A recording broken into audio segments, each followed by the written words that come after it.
ఒక మాజీ ముఖ్యమంత్రి ఒకళ్ళు వచ్చి మిమ్మల్ని చంపేస్తాం, లేదంటే మిమ్మల్ని కూర్చోబెట్టి ఒక్కొక్క పోలీస్ అఫీషియల్ని మేము మీకేంటో చూపిస్తాం, లేదంటే కాంట్రాక్టర్స్ని బెదిరిస్తున్నాం అంటే that will send a very wrong signal. అలాంటి వ్యాఖ్యలకి నా సమాధానం ఒకటే, పర్మనెంట్గా ఇలాంటి మాటలు రాకుండా ఉండాలంటే నాకు ఏం చేయాలో చాలా బాగా తెలుసు నాకు.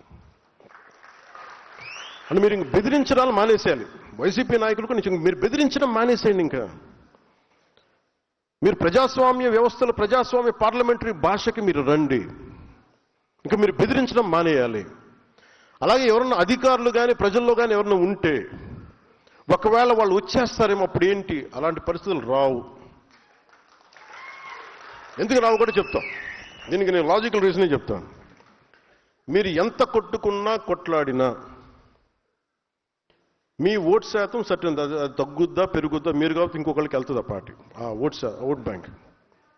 కానీ నేను ప్రత్యేకించి నా కంఠంలో ప్రాణం ఉన్నంత వరకు ఆంధ్రప్రదేశ్కి, తద్వారా భారతదేశాన్ని సమగ్రతకి భంగం వాటిల్లకుండా చూసుకునే బాధ్యత, దానికోసం ఎన్ని ఎత్తులైనా వేస్తాం.